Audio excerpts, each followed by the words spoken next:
찬송하세. 택하신 자를 귀히 돌보시니 청년과 노유 모두 찬송하세.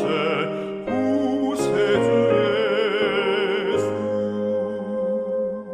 성령의 안위 높이 찬송하세. 우리를 위해 깨우쳐 주시니 성부와 성자 성령 삼위일체 다 찬송하세.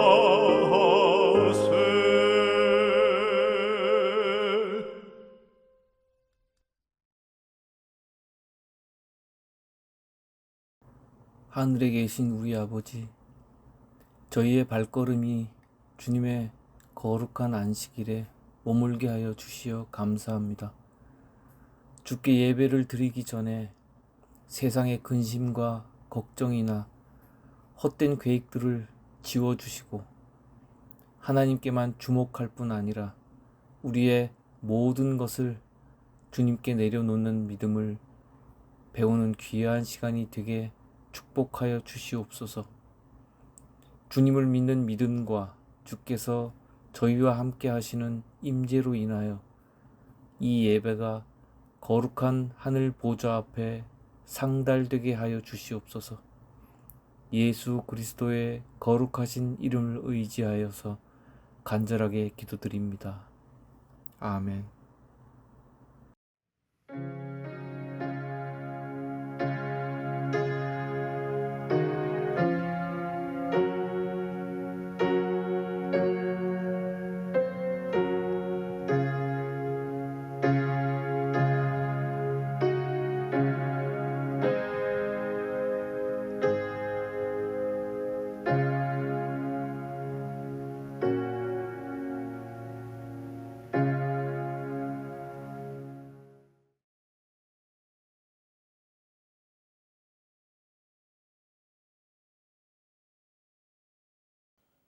오늘은 성경에 이스라엘 나라의 큰 위기에 봉착했던 한 가지 사건에 대해서 같이 연구해 보고자 합니다.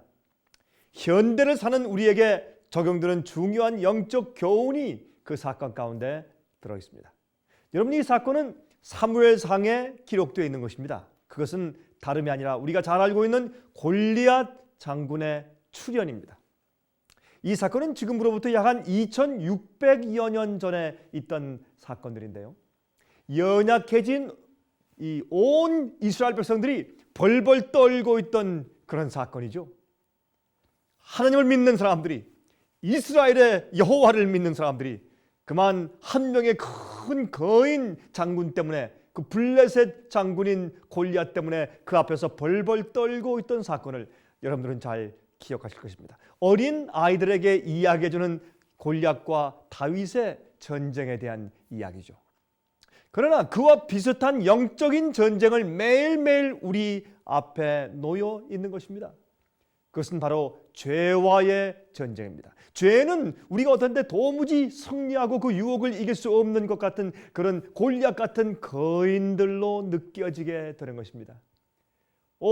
여러분, 스트레스와의 문제가 있고, 가정 문제가 있고, 자녀 문제가 있습니다. 건강의 문제가 있습니다. 직장의 문제가 있습니다. 경제의 문제가 있습니다. 또한 사람들과의 인과관계 문제가 있습니다. 여러분, 마귀는 우리를 파멸시키려고 거인들을 보냈습니다.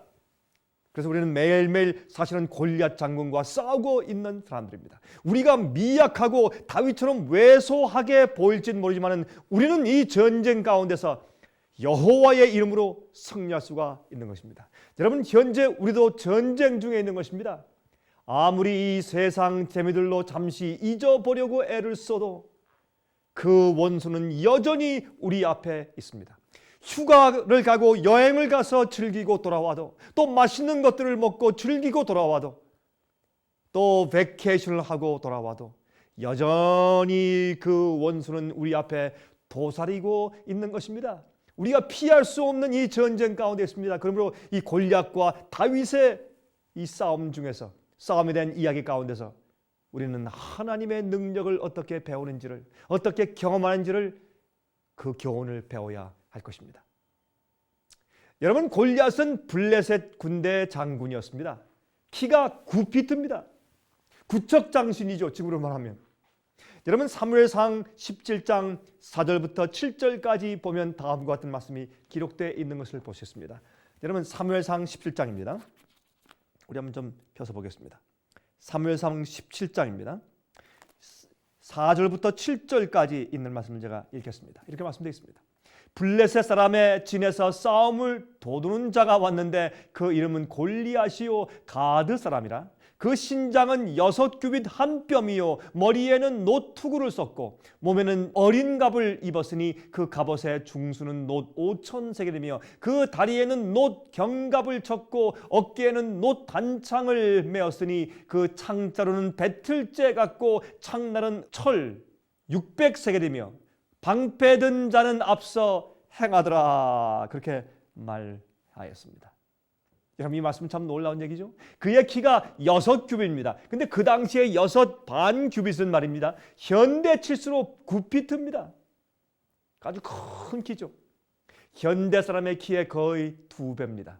또 전신, 온 전신에 갑주를 입었습니다. 온 전신에 지금 갑옷을 입었는데 여러분, 놋 5,000세겔의 무게입니다. 다시 말해서 지금 우리 미국에 있는 사람들의 무게로 약 150파운드고 한국에 계신 분들의 무게로 57kg입니다. 그가 입고 있는 갑옷의 무게만 57kg, 약 한 150파운드 되는 엄청난 갑옷을 입고 있는 거인이었습니다. 또 그는 큰 칼과 창을 가지고 있었습니다. 엄청나게 무거운 갑옷과 무기를 가지고 있었다, 그 말입니다. 이런 장군과 지금 다윗이 전쟁하는 것입니다. 이런 장군이 와서 이스라엘 백성들을 모욕하고 조롱하고 있는 사실을 한번 여러분 마음 가운데 상상해 보시기 바랍니다. 여러분, 블레셋은 이스라엘의 옆에 지중해 쪽에 있던 나라로서, 지중해에 붙어 있는 나라로서 항상 이스라엘 나라를 괴롭혀 왔던 나라입니다. 그 나라는 미개한 나라가 아니었습니다. 문명이 아주 발달한 나라였습니다. 여러분, 그 나라는 그리스, 헬라에서부터 이주해온 민족들이었는데 역사에는 가장 먼저 철로 된 무기를 만들어서 쓰던 민족이었다고 그렇게 적고 있습니다. 여러분, 가장 최신 무기들을 가지고 구척장신의 골리앗을 앞장 세워서 블레셋이 이스라엘을 쳐들어 온 것입니다. 그때 그 앞에서 말이죠, 온 이스라엘 군대들이 벌벌벌 떨고 있었습니다. 아무도 나가서 그와 맞아야 싸울 자가 없었습니다. 여러분, 그 당시에 이스라엘의 무기는 형편없는 칼들과 농기구들, 호미, 칼쿠리, 곡괭이, 도끼, 아마 그런 것들이었을 가능성이 많죠. 또 그들은 갑옷도 입지 않은 상태에 있었습니다. 여러분, 상대가 안 되는 전쟁이었습니다. 여러분, 그때 골리앗의 말을 우리 한번 같이 읽어보도록 하겠습니다. 여러분, 사무엘상 17장 8절부터 11절에 이렇게 기록하고 있습니다. 그가 서서 이스라엘 군대를 향하여 외쳐 가로되 너희가 어찌하여 나와서 항우를 벌였느냐? 나는 블레셋 사람이 아니며 너희는 사울의 신복이 아니냐? 너희는 한 사람을 택하여 내게 내려보내라. 그가 능히 싸워서 나를 죽이면 우리가 너희의 종이 되겠고 만일 내가 이기어 그를 죽이면 너희가 우리의 종이 되어 우리를 섬길 것이니라. 그 블레셋 사람이 또 가로되 내가 오늘날 이스라엘의 군대를 모욕하였으니 사람을 보내어 나로 더불어 싸우게 하라 한지라. 사울과 온 이스라엘이 블레셋 사람의 말을 듣고 놀라 크게 두려워하니라 그랬어요. 여러분, 지금 골리앗이 무엇을 하고 있습니까? 키가 큰 골리앗이, 보통 사람의 거의 2배 되는 신장을 가진 큰 거인 골리앗이 왔습니다. 그의 갑옷의 중수만 57kg, 약 150파운드의 갑옷을 입고 와서 긴 칼과 창을 가지고 와서 위협하는 것입니다. 너희 가운데 한 명을 좀 내려보내라. 나와 싸워서 만약 너희 장군이 이기면 우리 모든 블레셋 군대가 너희 종이 되겠다. 그러나 너희가 택해보낸 그 장군이 나한테 지면 너희 모든 이스라엘 백성들이 우리에게 종이 되어라. 1대1 전쟁인 것입니다. 한 사람과 한 사람 사이의 전쟁인 것입니다. 여러분, 그 전쟁은 그 뒤에 있는 모든 민족들의 명예와 민족들의 안전이 달려있는 전쟁이었습니다. 마찬가지입니다. 우리도 현재 지금 우리를 에워싸고 있는 문제들과 싸우고 있습니다. 마귀의 공격과 유혹과 함께 싸우면서 불불 벌벌 떨고 있는 형편이 아니겠습니까? 그런데 우리가 이기고 지는 것은 하나님의 명예가 걸려 있는 것이 아닙니까? 마귀가 하나님이시여, 바로 저자가 하나님의 종입니까? 저자가 하나님의 백성들입니까? 저 보십시오, 저렇게 형편없는데. 우리가 잘못해서 마귀에게 쓰러지고 죄의 죄를 짓고 그렇게 죄의 습관 가운데 빠져 사는 것은 하나님께 불명예를 드리고 주 앞에 영광을 돌리지 못하는 것이지요. 온 하늘에 우리 주위에 우리를 돕는 사람들을 그들의 명예에 참 욕을 돌리고 실추시키는 경험이 아니겠습니까? 그러므로 우리는 개인적으로 사실은 똑같은 경험 가운데 있는 것입니다. 그때 베들레헴 시골에 이새라는 사람이 있었습니다. 여러분, 베들레헴에서 말이죠, 예수님께서 탄생하시었죠. 그래서 사실은 이 이새는 다윗의 아비인데 그것은 예수님의 조상이죠. 그렇죠? 여러분, 이 이새의 아들들이 8명이 있었습니다. 근데 그 8명 가운데 그 중에 막내가 바로 다윗이었습니다. 제일 위 세 아들이 바로 이 전쟁에 참가를 했죠.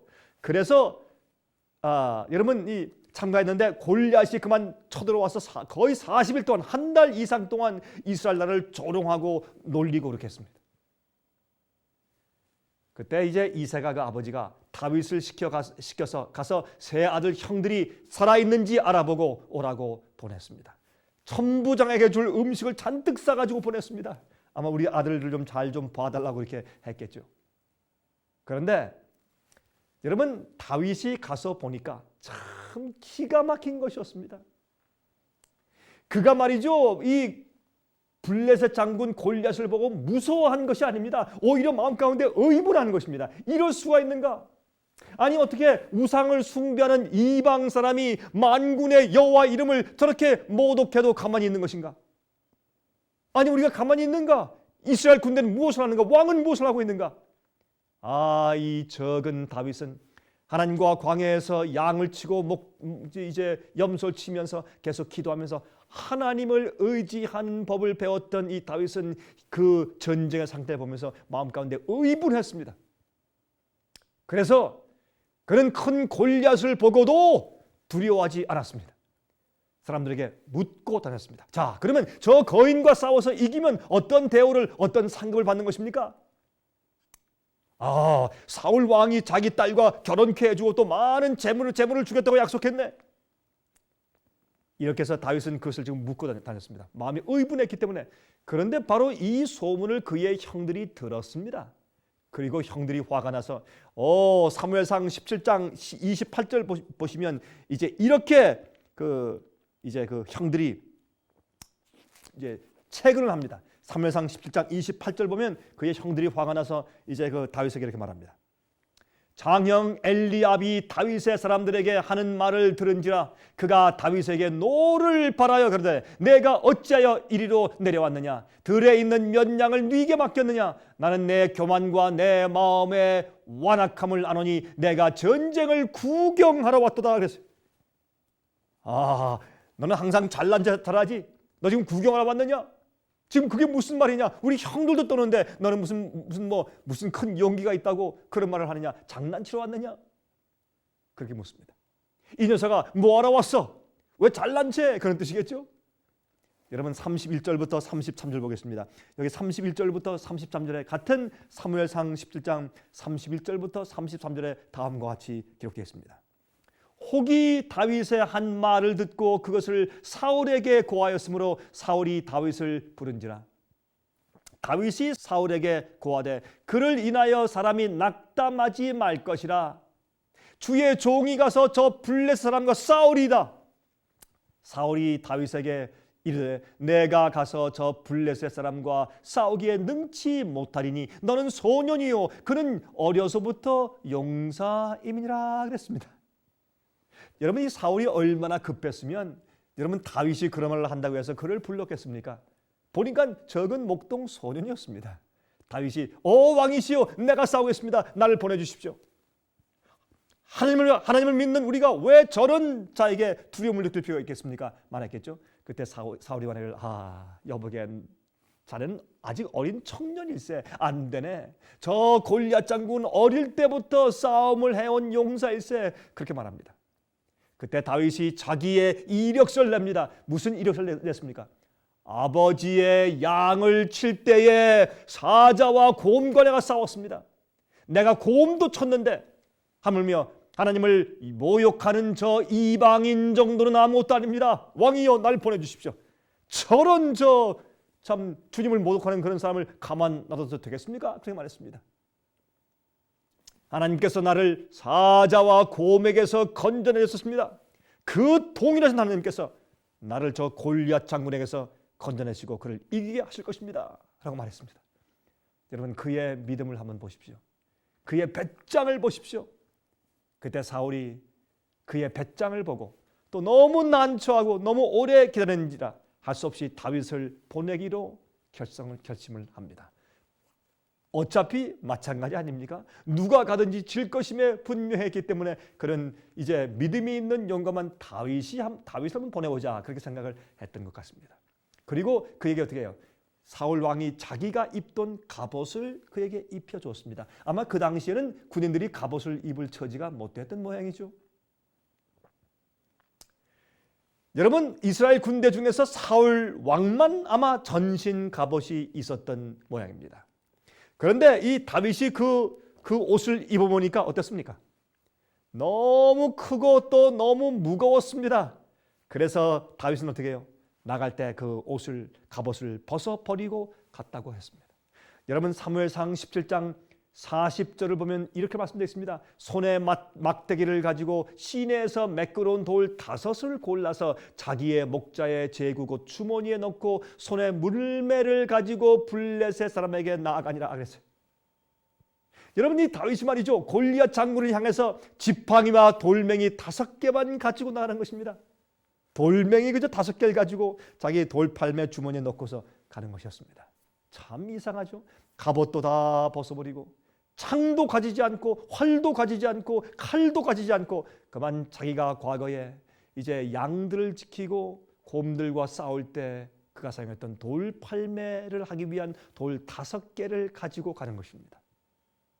여러분 유대 사람들의 전설에 의하면 골리앗 장군의 형제들이 4명 더 있었다는 것입니다.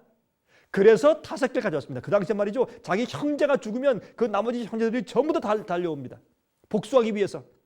그래서 내가 이제 골리앗을 죽일 텐데 죽이면 나머지 내 형제 다 오라. 내가 상대해 주겠다. 아마 그런 결심을 가지고 나갔다는 뜻이겠죠. 그래서 돌 하나가 아니고 5개를 가지고 왔습니다.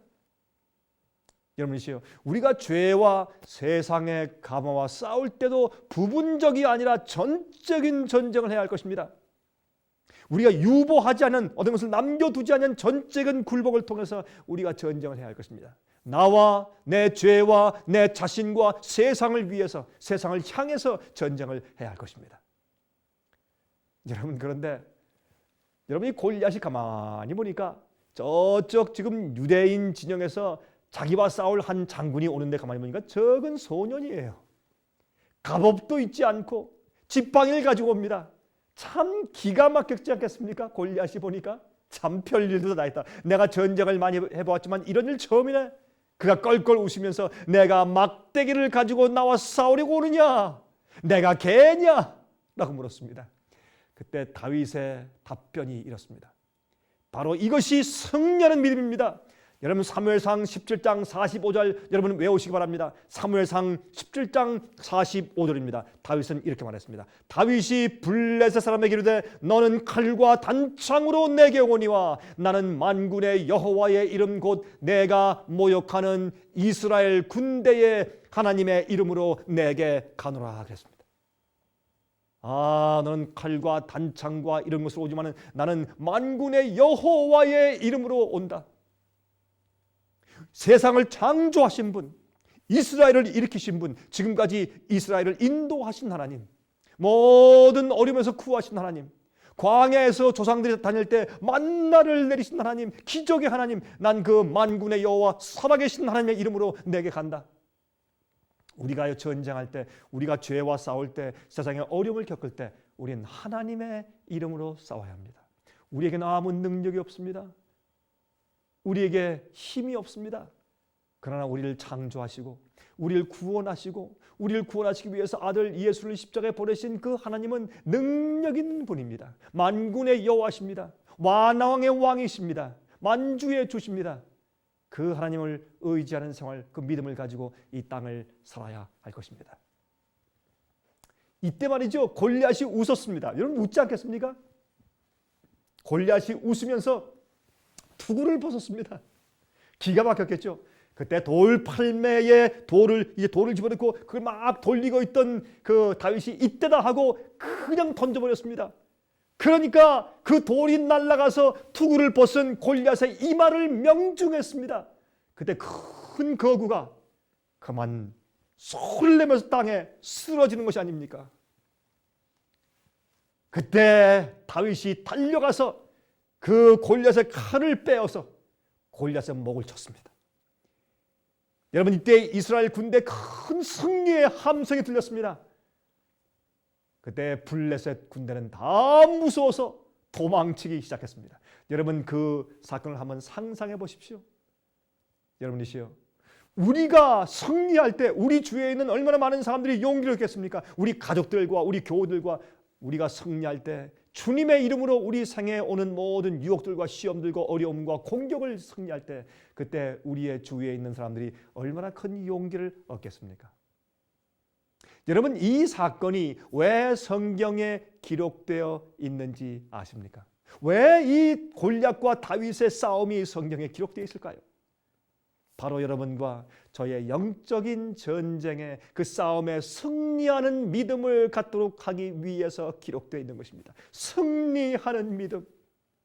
여러분도 이길 수 있고 저도 이길 수가 있는 것입니다. 여러분, 우리가 잘 아는 말씀 고린도전서 10장 11절은 다음과 같이 말씀하죠. 저희에게 당한 이런 일이 거울이 되고 또한 말세를 만난 우리의 경계로 기록하였느니라.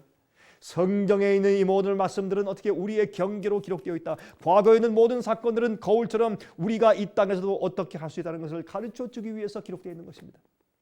우리도 항상 우리의 원수인 마귀의 공격과 전쟁 중에 있습니다. 마귀는 노련한 장군입니다. 그는 골리앗 장군 같은 장군입니다. 그는 놀라운 힘을 가지고 있는 골리앗과 같은 거인입니다.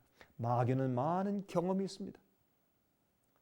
6천년 동안 인간들을 속이고 기만하였습니다. 여러분들을 어떻게 넘어뜨리고 멸망시킬 수 있는지 그는 잘 아는 것입니다. 여러분의 약점을 그는 너무나 잘 알고 있는 것입니다. 여러분의 실수를 너무나 잘 알고 있는 것입니다.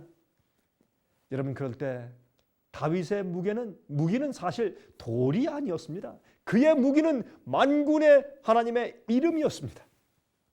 우리의 무기는 사실 없습니다. 우리의 무기도 우리를 구원하시고 우리를 인도하시는 만군의 여호와 하나님의 이름입니다. 예수님의 이름, 우리를 위해 십자가에 돌아가시고 생명까지 주신 예수의 이름이 우리의 힘이 아니겠습니까? 모든 군대보다 강하신 분, 그의 놀라운 믿음, 눈에 보이는 것보다 보이지 않는 하나님을 신뢰하는 믿음, 그 믿음을 가지고 우리 나가서 싸우는 것입니다. 여러분, 이 믿음은 하루아침에 생긴 믿음이 아닙니다. 다윗은 매일 양을 치면서 맹수와 싸우면서 매일매일 주님을 신뢰하면서 배웠던 믿음입니다. 처음엔 무서워서 도망갔을 것입니다. 그러나 점점 주님을 승리하면서 양들을 보호하는 믿음을 그는 배웠을 것입니다. 여러분 아십니까? 오늘날도 우상 숭배가 온 세상에 다 만연하게 퍼져 있습니다. 어려움들이 많습니다. 여러분들에게는 어떠한 어려움이 있습니까? 여러분들에게는 어떠한 시험이 있습니까? 어떠한 유혹이 있습니까? 우리의 힘으로는 도저히 감당할 수 없는 유혹들이 많이 있습니까? 여러분, 다윗이 할 수 있었던 일은 목동이 할 수 있었던 일 정도였습니다. 양을 칠 때 지팡이와 막대기로 싸우고 돌팔매질을 그는 했었을 것입니다.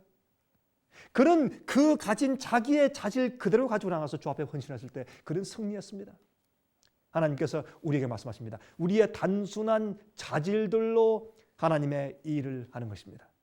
우리의 음악적인 기술, 농사의 기술, 목수의 기술, 컴퓨터 할 수 있는 기술, 미술의 기술, 말하는 기술, 봉사는 제주, 친절 등등 우리가 가지고 있는 어떤 기술들이 있습니다. 우리가 지금 가지고 있는 특성들이 있어요. 그때 매일의 싸움에 있어서 적은 일들에 승리하는 경험들을 하십시오. 하나님께서 여러분들에게 큰 것을 처음에 요구하지 않으십니다. 여러분 어떤 큰 일을 하라고 요구하지 않으십니다. 적은 일들에 우리가 가지고 있는 특성을 가지고 주 앞에 헌신해서 주님의 일을 하십시오. 그리고 승리하십시오. 마귀를 이기십시오. 골리앗을 이기십시오. 매일 죄와 싸워서 이기는 적은 우리가 매일 싸워서 이기는 적은 승리의 경험들이 마지막 때 큰 승리를 안겨다 줍니다. 그러나 하나님의 이름으로 이 일을 해야 합니다. 자기를 위해서가 아닙니다. 그래서 예레미야 23장 6절 보십시오. 이렇게 말씀되어 있습니다. 예레미야 23장 6절입니다. 그의 날에 유다는 구원을 얻겠고 이스라엘은 평안히 거할 것이며 그 이름은 여호와 우리의 의라 일컬음을 받으리라. 여호와 우리의 의라 할 것이라. 주님이 내 의가 되시고 주님께서 나를 승리케 하셨구나, 그런 뜻입니다. 모든 은혜와 모든 감사와 찬송과 영광을 주 앞에 돌리는 것입니다. 주님의 힘으로 싸우는 것입니다. 죄의 힘과의 싸움에 있어서 하나님의 능력으로 이기기 때문에 우리 여호와 우리의 의라고, 여호와 하나님 우리의 의라고 말한 것입니다. 여러분들도 승리할 수가 있습니다. 다윗의 하나님이 지금도 살아계십니다. 다윗이 옛날에 골리앗 장군을 이기게 하신 그 하나님께서 오늘도 지금 살아계십니다. 지금 똑같은 능력으로 여러분과 함께 하실 것입니다. 여러분들도 믿음을 가지고 나가십시오. 여러분이 가지고 있는 것을 가지고 싸우십시오. 여러분이 할 수 없는 것을 주님께서 요구하시지 않습니다. 우리가 승리할 수 없는 유혹을 우리에게 보내시지 않습니다. 우리가 감당할 그런 시험을 당하게 하신다고 고린도전서 10장에 말씀했지 않습니까? 우리가 감당할 만한 시험만 주신다고요. 예수님께서 여러분을 사랑하십니다. 이 땅에 오셔서 죄인들을 끌어안으시고 문둥병자도 고치시고 장기도 구원하신 하나님, 그 주님의 사랑을 보이시고 예수님의 이름으로 기도하라고 명령을 하셨습니다. 내 이름으로 기도하라고 명령하셨습니다. 여러분이시여, 여러분들도 승리할 수 있습니다. 여러분들도 이길 수가 있습니다. 여러분들도 승리의 믿음을 가질 수가 있습니다. 여러분 생활 가운데 무엇이 문제입니까? 여러분 어떤 슬픔이 있습니까? 혹시 외로워서 고통당하는 어려움이 있습니까? 아니면 가족의 어려움 때문에 고통당하십니까? 어떤 병으로 고통을 당하십니까? 아니면 경제적으로 어려워서 고통을 당하십니까? 아니면 어떤 이웃이나 사람들이, 아니면 어떤 교우들이 여러분을 모함하거나 괴롭힙니까? 어떤 마귀의 공격이 있습니까? 여러분들도 승리할 수가 있습니다. 여러분들도 다윗처럼 싸울 수가 있습니다. 예수님의 이름을 믿으십시오. 그의 능력을 믿으십시오. 우리를 위해서 당신의 몸을 십자가에 못 박게 그렇게 자원하여 희생당하신 주님의 사랑을 믿으십시오. 그 주님은 어제와 오늘과 내일이 한결 같으신 분입니다. 여러분 이번 주일도 예수 그리스도의 이름으로 승리하는 생애를 사십시오. 계시록에 예언된 마지막 환난을 위하여서 준비되는 자들의 특징 가운데 하나는 무엇입니까? 예수의 믿음을 가진 자들이다, 그렇게 말씀을 하였습니다. 여러분 그게 무슨 뜻일까요? 예수를 믿는 자들은 다 예수의 믿음을 가지고 있는 자들이 아닙니까? 예수를 믿는 믿음이 없는 그리스도인들이 또 어디 있을까요? 그런데 예수의 믿음이란 단어는 요한계시록 14장에 마지막 시대에 나타날 주님의 참 백성들을 표현하는 단어 가운데서 예수의 믿음이라고 말씀했는데, 예수의 믿음이란 예수를 믿는 믿음보다는 예수께서 이 땅에 오셔서 사실 때 가지고 계셨던 그 믿음을 의미하는 단어일 가능성이 훨씬 더 많은 것입니다. 이 일은 성도의 인내와 관계가 있다고 말씀을 하는 것입니다. 여러분 도대체 무슨 말을 하고 있느냐고요? 여러분 성경 말씀을 읽어가면서 우리 같이 살펴보도록 하겠습니다. 오늘은 이 예수의 믿음에 대해서 함께 연구하는 시간이 되겠습니다. 요한계시록 14장 12절을 보시면 다음과 같은 말씀이 기록되어 있는 것을 우리가 볼 수 있죠. 이 말씀은 저는 너무 자주 읽어서 제 뇌리 속에 잘 기억되어 있는 말씀입니다. 성경을 읽지 않고도 항상 제 마음속에 떠오르는 말씀 가운데 하나죠. 성도의 인내가 여기 있나니 저희는 하나님의 계명과 예수의 믿음을 지키는 자들이니라. 하나님의 계명을 지키는 것뿐만 아니라 예수의 믿음을 가지고 있다. 그렇게 말씀했습니다. 여러분, 하나님의 계명과 예수의 믿음은 그리스도인 생애의 중심 이슈입니다. 여러분 아십니까? 우리가 예수님을 참으로 믿으면 주님의 뜻대로 주님의 계명대로 사는 생애가 될 것이고 그런 품성을 가지게 될 것입니다. 그의 마음이 예수의 참된 믿음을 가지고 있는 사람이라면 그의 마음이 하나님의 계명과 일치하고 조화된 그런 품성과 마음을 가지고 살게 될 것이라 그 말입니다. 여러분, 예수를 믿는다고 하면서 맨날 계명을 범하고 맨날 죄를 짓는 생활을 산다면 그것은 예수를 믿는다고 할 수가 없겠죠. 예수를 인식하고 예수를 머리로 인정할 수는 있지만은 지식적으로, 그러나 정말 예수님을 자기의 개인의 구주와 주님으로 받아들이고 자기의 왕으로 받아들이고 주님을 위해서 산다고 할 수는 없겠죠. 여러분, 이 하나님의 계명과 예수의 믿음, 이 두 가지가 그리스도인이냐 아니냐를 가늠하는 잣대인 것입니다. 이것이 바로 믿는 자들의 진실성을 입증해 주는 것입니다. 그 사람이 진짠가 아니면 가짠가 하는 것을 입증해 주는 것이라 그 말입니다. 어떤 사람이 진짜 그리스도인지, 어떤 사람이 정말 구원받은 경험을 하고 있는 것인가를 설명해 주고 있는 내용인 것입니다. 성도의 인내가 여기 있나니 그런 믿음을 가지고 있는 자는 인내해야 할 것입니다. 끝까지 참아야 할 것입니다. 끝까지 견디는 자는 영생을 얻을 것이라고 말씀했죠. 마지막에 어려움과 위기와 환란이 올 것입니다. 마지막 시대에 한 번 더 큰 핍박이 있을 것을 말했습니다. 믿지 않는 자들이 그리스도인을 핍박한다고 생각하지 마십시오. 그것은 아닙니다. 항상 핍박을 보면 과거에도 잘못 믿는 자들이 똑바로 잘 믿는 자들을 핍박하는 것이 진실된 핍박이었습니다. 그러한 일들이 한 번 다시 있을 것입니다. 사탄은 하나님의 말씀과 계명을 안 지키고도 구원을 받는다고 속이고 있습니다. 하나님의 뜻대로 순종하며 사는 길은 진실로 거듭나서 새로운 마음을 받는 길밖에는 없는 것입니다. 우리의 힘으로 안 되는 것입니다. 새로운 피조물이라고 말씀했죠. 우리는 예수 그리스도 안에서 옛생애를 버리고 새로운 예수의 마음을 받은 다음에 거듭나서 새로운 피조물이 되어야 할 것입니다. 만일 우리가 하나님의 계명과 말씀을 어기면서도 구원받는 것이라면 무엇 때문에 우리가 에덴에서 쫓겨났습니까? 아니, 하나님께서 선악과 하나 따먹었다고 주님 말씀 명령 가운데 그거 하나 범했다고 주님께서 에덴 동산에서 쫓겨나게 하셨습니까? 여러분, 죄는 반드시 결과가 있습니다. 죄를 그저 무마해버리면 더 큰 죄, 더 문제가 생겨도 주님께서 심판하거나 처벌할 수가 없는 것입니다. 그러면 온 우주가 질서가 없어지고 평화가 없어지고 다 문제가 생기고 이 우주의 질서가 깨어져 버리는 것입니다. 여러분, 하나님의 명령을 그때 인간이 잘못했을 때 하나님의 명령과 계명을 없애버리고 취소하고 다 용서해 주시지 그러면 되지 않습니까? 여러분, 이왕 십자가를 믿는 자들을 다 구원하시려고 하신다면 아니, 계명을 없애버리고 미리부터 그저 다 용서하고 봐주시면 되는 거 아니겠습니까? 그럴 수가 없는 것입니다. 그러면 온 우주가 파괴될 것입니다. 왜? 잘못된 것을, 죄를, 불의를, 반역을 그냥 덮어줘 버리면 그 다음에 반역을 또 어떻게 주님께서 취급하시며 어떻게 감당하셔야 되겠습니까? 우주의 질서가 깨어지고 평화가 깨어질 것입니다. 십자가는 하나님의 계명을 없앨 수가 없기 때문에 생긴 것이에요. 우리 인간들의 죄의 대가를 대신 지불해 주시고 용서해 주신 다음에 다시는 그렇게 살지 말라고 변화시켜 주셔야 하기 때문에 십자가가 생긴 것입니다. 십자가는 하나님의 계명을 폐할 수 없다는 가장 강력한 증거인 것입니다. 여러분, 예수님의 십자가는 우리의 마음을 변화시켜 줍니다. 그렇죠?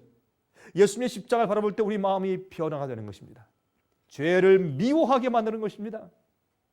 우리가 십자가를 바라보고서 우리가 더 죄를 짓고 싶은 마음이 생기는 것이 아니죠. 죄를 미워하게 만들죠. 하나님의 명령을 순종하게 만드는 것입니다. 왜? 주님의 십자가 앞에서 피의 보혈로 우리 양심이 씻어지면 우리 마음은 죄를 미워하고 악을 미워하고 의를 선을 사랑하는 마음이 생기게 되는 것입니다. 그것이 십자가의 은혜가 아니겠습니까? 그래서 우리가 다시 하늘에서 살 수 있게 되는 것입니다. 주의 명령을 순종하는 것이 즐겁게 되는 것입니다. 하늘에 데리고 가도 안전한 사람이 되는 것입니다. 여러분, 우리가 영어로 말할 때 이렇게 말하죠. Safe to be saved. 구원받기에 안전하게 된 사람. 얼마나 좋은 말입니까? 예수께서 그러한 사람이 누구인지를 모본으로 보여주신 것입니다. 주님의 생애로. 하나님의 계명을 지키든지 안 지키든지 둘 중 하나인 것입니다. 주의 계명을 지키든지 안 지키든지 둘 중 하나입니다. 적당히 지키는 것은 안 지키는 것입니다. 내가 적당한 거짓말을 했습니다. 그건 거짓말이죠. 진정한 순종은 우리의 마음속에서부터 우러나오는 것입니다. 억지로 하는 것이 아닙니다. 구원받기 위해서 내가 그저 사토하는 것이 아닙니다. 여러분, 순종은 우리 마음속에서 우러나오는 것입니다. 우리가 사랑하는 자의 또한 사랑하는 부모의 말씀을 순종할 때 그것은 억지로 하는 것입니까? 존경하는 마음에서 마음속에서 우러나오는 것이죠. 산상수훈, 예수님께서 팔복을 말씀하셨을 때 그때 바로 우리가 주님의 계명을 지키는 것은 우리 마음속에서부터 나오는 것이라고, 우리 마음속 깊은 곳에 있는 것을 죄로 주님께서 타취하셨죠. 너희 마음속에 벌써 간음하는 생각을 품었을 때, 음욕을 품었을 때 이미 간음했다. 너희가 어떤 사람을 증오하고 미워할 때 그때 이미 살인했다고 예수께서 말씀하셨지 않습니까? 그런 유혹이 우리 마음 가운데 계속 들어올 때 유혹을 받는 자체는 아직 죄가 아닙니다. 왜? 우리의 죄된 본성을 가지고 사니까. 그러나 우리가 그것을 예수님의 은혜와 능력으로 그것을 저지하고 버리고 막아야 합니다. 그러면 그 유혹과 느낌이 우리 마음속에서 죄가 되지 않는 것입니다. 하나님의 계명을 지키는 일은 예수의 믿음을 통하여서만 가능하다고 성경은 말씀을 하는 것입니다. 그래서 성도의 인내가 여기 있나니 저들은 하나님의 계명과 예수 믿음을 지키는 것이라고 이렇게 두 가지 문제를 하나로 합해서 설명을 해주신 것입니다. 여러분, 고린도 후서 10장 4절부터 6절까지 보시면 다음과 같은 말씀이 기록되어 있는 것을 볼 수 있습니다. 고린도 후서를 좀 펴서 보십시다. 고린도 후서 10장입니다. 10장 4절부터 6절까지 읽겠습니다. 우리의 싸우는 병기는 육체에 속한 것이 아니요 오직 하나님 앞에서 견고한 진을 파하는 강력이라. 모든 이론을 파하며 하나님 아는 것을 대적하여 높아진 것을 다 파하고 모든 생각을 사로잡아 그리스도에게 복종케 하니 너희의 복종이 온전히 될 때 모든 복종치 않는 것을 벌하려고 예비하는 중에 있노라 그랬습니다. 주님께서는 우리 마음속에 있는 생각까지도 주님께 복종케 할 수 있다고 말했습니다. 여러분, 죄는 우리 마음속에 있는 문제죠. 히브리 13장 20절과 21절에 이런 말씀이 있습니다. 한번 찾아보셔서 읽어보십시다. 히브리 13장 20절 21절입니다.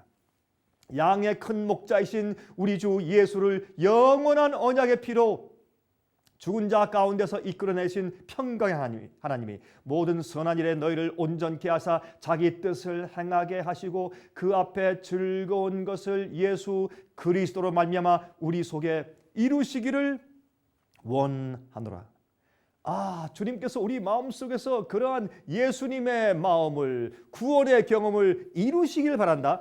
주님께서 우리 마음 가운데 그렇게 할 수 있도록 해주시길 바란다. 이렇게 말하셨습니다. 빌립보 2장을 좀 펴서 보십시다. 빌립보 2장입니다. 빌립보 2장에 이렇게 말씀하셨습니다. 2장 12절 13절입니다. 그러므로 나의 형제들아 너희가 나 있을 때뿐 아니라 더욱 지금 나 없을 때에도 항상 복종하여 두렵고 떨림으로 너희 구원을 이루라. 너희 안에서 행하시는 이는 하나님이시니 자기의 기쁘신 뜻을 위하여 너희로 소원을 두고 행하게 하시나니. 무슨 말입니까?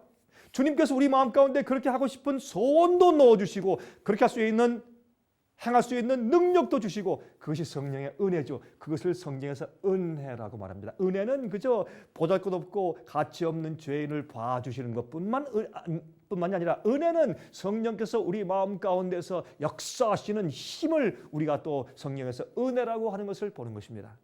구원은 우리 마음속에서 일어나는 하나님의 역사입니다. 우리가 하는 것이 아니고 주님께서 우리의 죄를 보혈로 씻으신 다음에 양심을 변화시키시고 우리 속에서 그 악을 저지하는 능력을 함께 허락하셔서 행하시는 것이죠. 마음으로 계명을 지키는 것입니다. 그것이 예수의 믿음이라고 성경은 말합니다. 여러분 요한복음 14장 31절에 말씀을 하셨죠. 요한복음 14장 31절입니다. 이렇게 말씀했습니다. 오직 내가 아버지를 사랑하는 것과 아버지의 명하신 대로 행하는 것을 세상으로 알게 하려 함이로다. 예수님께서 말씀하기를 예수께서 이 땅에 오시고 이렇게 사신 이후에 물론 가장 중요한 이유는 십자가에서 우리 죄를 지시기 위한 것이죠. 그러나 못지않게 중요한 것은 예수께서 이 땅에 사시면서 인간의 육체를 가지고 이 땅에 사시면서 하나님의 명령과 계명을 지키며 사는 거룩하고 의로운 생활이 가능하다는 것을 보여주신 것입니다. 이 예수의 마음을 가져야 예수의 믿음을 갖게 되는 것입니다. 이 예수의 마음을 가지면 우리 마음 가운데 예수의 믿음이 생기는 것이에요. 예수께서 이 땅에 사실 때 가지고 계셨던 그 믿음. 여러분 이해하기가 어렵다고요? 오늘날 많은 믿는 자들이 믿고 가르치는 그런 방식이 아니고 좀 특별하다고요? 여러분 그것이 성경이 말씀하고 가르치고 있는 참된 복음입니다. 빌립보 2장 5절에 말씀했죠. 너희 안에 이 마음을 품으라 곧 그리스도 예수의 마음이니 그랬어요. 너희 안에 이 마음을 품으라 곧 그리스도 예수의 마음이니. 예수님의 마음을 품어야죠. 예수의 마음을 달라고 기도해야 합니다. 여러분 자꾸 악한 생각이 들어오고 자꾸 유혹에 쓰러지고 자꾸 죄의 습관에 빠집니까? 여러분 이렇게 기도하십시오. 주님이시여 오늘도 내게 예수의 마음을 넣어주십시오. 예수의 마음을 내게 주십시오. 그렇게 기도하십시오. 그것이 우리의 승리의 비결입니다. 예수님께서는 죄를 미워하는 마음을 가지고 계셨어요. 의를 사랑하고 아버지의 뜻대로 사는 것이 즐거운 마음을 가지고 계셨습니다. 그것이 예수의 마음이에요. 여러분들도 그 마음을 달라고 기도하십시오. 여러분 마태복음 12장을 좀 보겠습니다. 마태복음 12장에 이렇게 말씀했어요. 12장 33절부터 37절까지 있는 말씀입니다. 나무도 좋고 실과도 좋다 하든지 나무도 좋지 않고 실과도 좋지 않다 하든지 하라. 그 실과로 나무를 아느니라. 독사의 자식들아 너희는 악하니 어떻게 선한 말을 할 수 있느냐. 이는 마음에 가득한 것을 입으로 말함이라. 선한 사람은 그 쌓은 선에서 선한 것을 내고 악한 사람은 그 쌓은 악에서 악한 것을 내느니라. 내가 너에게 이르노니 사람이 무슨 무익한 말을 하든지 심판날에 이에 대하여 신문을 받으리라. 내 말로 의롭다함을 받고 내 말로 정죄함을 받으리라. 그렇게 말씀을 하셨습니다. 무슨 말씀입니까? 먼저 우리의 뿌리가 잘 돼야 열매가 생긴단 말이죠. 우리가 사과나무가 되지 않으면 사과를 맺을 수가 없죠. 우리가 성령의 사람이 되지 않으면 성령의 열매 맺을 수 없겠죠. 우리가 예수의 마음을 가지고 있어야 예수님의 성품이 나오죠. 마음의 생각에서 행동이 나온다는 말입니다. 예수의 마음은 다음과 같습니다. 우리 한번 보실까요? 시편 40장 8절의 말씀 먼저 보십시다. 여러분 예수의 마음이 어떠한 마음이었는가 좀 살펴보도록 하십시다. 시편 40장 8절입니다. 나의 하나님이여 내가 주의 뜻 행하기를 즐기오니 주의 법이 나의 심중에 있나이다 하였나이다. 여러분 예수님께서는 어떤 마음을 가지고 계셨다고요? 하나님 아버지의 뜻을 따라 행하고 주의 법을 행하는 것이 즐거운 그런 마음을 가지고 있었다 그랬습니다. 시편 119장을 보겠습니다. 시편 119장 19장 97절과 그다음에 126절과 127절입니다. 내가 주의 법을 어찌 그리 사랑하는지요 내가 그것을 종일 묵상하나이다. 저희가 주의 법을 폐하였사오니 지금은 여호와의 일하실 때니이다. 그러므로 내가 주의 계명을 금곧 정금보다 더 사랑하니라 그랬습니다. 이것이 예수의 믿음입니다. 이것이 예수의 마음입니다. 주의 뜻대로 사는 것이 정금보다 더 사랑스러운 것이고 꿀보다 더 단 것, 이런 마음을 우리가 받아야 합니다. 이것은 기적입니다. 이것이 거듭나는 것입니다. 여러분, 예수님의 생애에 대해서 기록한 책 가운데 가장 영감적인 책이 있어요. 그 책은 시대의 소망이라고 부릅니다. 여러분, 각 시대에서 사람들이 가장 바라고 원했던 디자이어란 말입니다. 그런데 이 책 668페이지를 보면 다음과 같은 말씀이 기록되는 것을 볼 수 있습니다. 자, 좀 읽어드리겠습니다. 한번 좀 들어보시기 바랍니다. 모든 참된 순종은 마음에서 우러나온다. 그리스도와 함께 일하는 것은 마음이다. 만일 우리가 동의한다면 그분은 우리의 마음과 정신을 당신 자신의 것으로 간주하시고 우리의 사상과 목적을 당신의 뜻과 일치하도록 섞어 놓으실 것이다. 그리하여 우리가 그분에게 순종한다면 그것은 우리 자신이 받은 자극을 실행에 옮기는 데 불과하게 될 것이다. 세련되고 성화된 의지는 그분을 봉사하는 일에서 최고의 기쁨을 발견하게 될 것이다. 하나님을 아는 것을 특권으로 생각하고 우리가 하나님을 알 때 우리의 생애는 계속적인 순종의 생애가 될 것이다. 그리스도의 품성을 존중하고 하나님과 교제함으로 우리들은 죄를 미워하게 될 것이다. 우리들은 죄를 미워하게 될 것이다 그랬어요. 여러분, 이것이 예수의 마음입니다. 이것이 거듭난 사람의 특징입니다. 여러분, 성경 로마서 5장 5절을 보시면 어떤 말씀이 있는지 아십니까? 제가 참 좋아하는 말씀 가운데 하나입니다. 로마서 5장 5절. 소망이 부끄럽게 아니하면 우리에게 주신 성령으로 말미암아 하나님의 사랑이 우리 마음에 부은 바 되니. 우리가 소망을 가지고 주님을 따라가는데 그 소망이 우리를 부끄럽게 하지 않는 것은 우리도 할 수 있게 되기 때문에. 왜요? 하나님의 사랑이 우리 마음 가운데 부어져서 감동함으로 주님의 뜻대로 살 수 있게 만들기 때문에 우리를 부끄럽게 하지 않는다고 말입니다. 하나님의 사랑이 우리 마음에 부은 바 되어 그것이 성령을 받는 것입니다. 여러분, 노아가 믿었습니까? 믿었습니다. 믿었을 때 그는 가만히 있었습니까? 아니에요. 하나님께서 이 땅에 홍수를 보내시고 심판하신다는 말씀을 믿었기 때문에 그 믿음이 그로 하여금 방주를 짓는 행동을 낳았습니다. 행함하게 만들었습니다. 그게 참된 믿음이겠죠.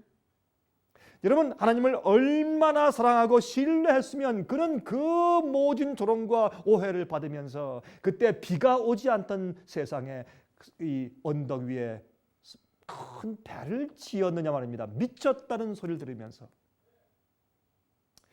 여러분, 예수께서 말씀하셨죠. 나도 너를 정죄치 아니하노니 가서 다시는 죄를 범치 말라.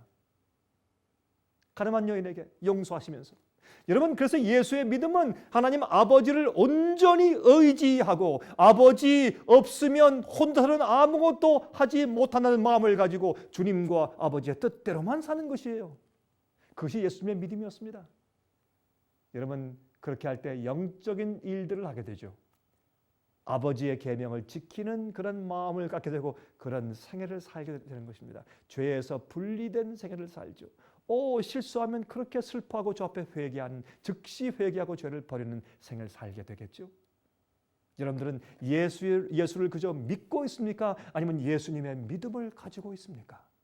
예수를 그저 머리로 동의하고 인정하고 있습니까? 아니면 예수의 마음을 가지고 주님을 위해 살고 계십니까?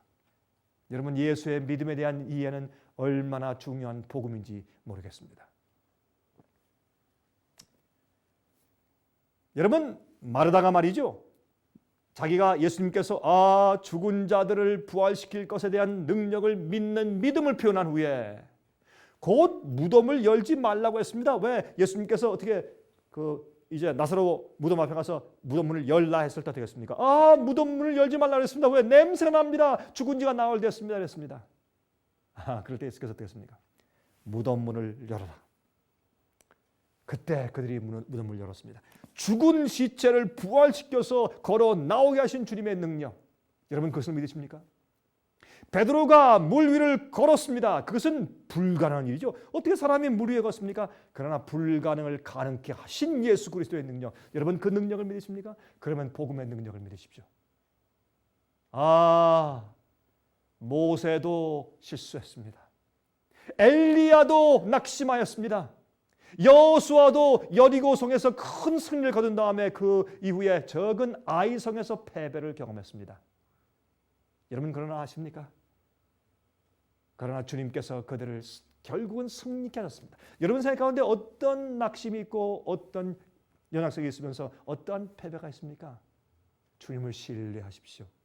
주님을 신뢰하십시오.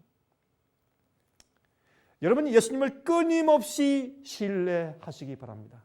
주님을 의지하는 법을 배우시기 바랍니다. 여러분 쓰러지십니까? 또 일어나십시오. 그리고 승리하는 법을 배우십시오. 주님께 그런 유혹과 그런 죄를 이길 수 있도록 도와달라고 기도하십시오. 예수의 마음을 달라고 기도하고 성령을 달라고 기도하십시오. 그리고 마귀의 유혹과 시험에서 이길 수 있도록 해달라고 기도하시고 여러분 속에 있는 죄의 본성에서 승리케 해달라고 기도하시고 세상을 이기는 믿음을 달라고 기도하십시오. 그렇게 하셔야 합니다. 여러분 한 번은 식물학자가 이 히말라야 이 산맥에서 아주 희귀한 꽃을 발견하려고 애쓰고 있었습니다. 그 고원지대에서 생기는 그런 꽃이었습니다. 그런데 그 식물학자가 그것을 발견했는데 보니까 깊은 낭떠러지 밑에 있는 것입니다. 그래서 그걸 어떻게 내려가서 저걸 따올까 하고 궁리 중에다가 보니까 옆에 이제 염소를 치는 한 목동이 지나가고 있었습니다. 그때 그 목동을 불렀습니다. 야야 좀 일 좀 와라. 내가 너에게 큰 상을 주고 또 돈을 많이 주겠다. 그러니까 저 밑에 낭떠러지에 있는 저 꽃을 좀 따가지고 올라오겠느냐? 그때 이 목동이 말이죠. 그 꽃을 한번 보고 또한 식물학자 얼굴을 한번 보고 꽃을 한번 보고 식물학자 얼굴을 한번 보았다는 것입니다. 그때 식물학자가 걱정하지 말아라. 내가 내 허리에 이 밧줄로 묶고 그 끝을 내가 잡고 있을 테니까 걱정하지 말고 저 내려가서 그것을 따가지고 오면 내가 돈을 주겠다. 그때 이 목동이 식물학자를 가만히 쳐다보더니 잠깐만 기다리시겠어요? 하고 어디론가 뛰어가 버렸습니다. 한참 있다가 이 염소 치는 목동이 한 노인을 허리가 구부러진 노인을 이제 모시고 오는 것이었습니다. 그러더니 그 식물학자의 손에서 그 밧줄을 받아가지고 그 밧줄을 노인의 자기의 허리에 묶고 그렇죠? 자기의 허리에 묶고 노인에게 그 끝에 밧줄을 그 노인의 손에 쥐어주는 것입니다. 그리고 이건 놓지 말고 꼭 붙잡고 계셔야 돼요. 말한 다음에 그 소년이 천천히 낭떠러지 밑으로 내려가기 시작했습니다. 다 내려가서 그 꽃을 꺾은 다음에 무사히 올라왔습니다. 그리고 이제 그 꽃을 주면서 자 이제 저한테 상금을 주시죠. 그때 식물학자가 말했습니다. 내가 너에게 상금을 주겠지만 참 이상하다 좀 물어보자. 아니 내가 이렇게 더 젊고 강건한데 나에게 그 밧줄 끝을 줘야지. 어떻게 이런 할아버님을 모시고 와서 할아버님에게 이 밧줄 끝을 주었느냐. 참 이상하다. 기분 나쁘다. 그때 이 염소를 치는 목동이 이렇게 말했다는 것입니다. 선생님 이 할아버지는요 저의 아버지시거든요. 어떤 일이 있어도 결단코 이 밧줄을 놓지 않으실 분이거든요. 여러분이시여 이것이 바로 주님을 믿는 믿음입니다.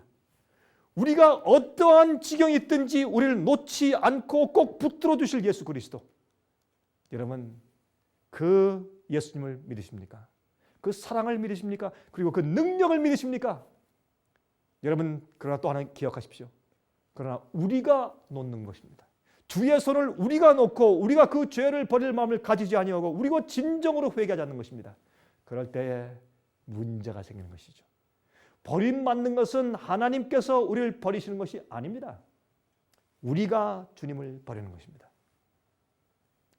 여러분들 말할 것입니다. 내가 언제 예수를 버렸습니까? 내가 주님을 항상 믿어왔습니다. 그러나 주님께서 마지막에 내가 너를 도무지 모른다 그렇게 말하는 사람들도 있다고 합니다. 많은 믿는 자들 가운데서 능력을 행하는 자들 가운데서 여러분 귀신을 쫓는 사람 가운데서 무슨 뜻입니까? 그들이 믿지만 잘못 믿었단 말입니다. 그들이 믿지만 자기들 나름대로 자기들의 관념대로 믿은 것이지 정말 주님을 믿고 예수의 믿음을 가진 것이 아니었다 그 말입니다. 그래서 그들은 사실은 진리를 믿은 것이 아닙니다. 여러분이시여, 여러분 예수를 믿으십니까? 예수의 마음을 받으십니까? 그리고 예수께서 이 땅에 사실 때 가지고 계셨던 그 믿음을 여러분도 가지고 계시길 원하십니까? 오늘 주 앞에 기도하십시오. 그리고 마음을 바치십시오. 조용히 기도하십시오. 주님이시여 내게 예수의 마음을 주십시오. 그리고 예수의 믿음을 내게 주십시오. 내가 주님을 기쁘시게 하는 삶을 살게 해달라고 기도하십시오.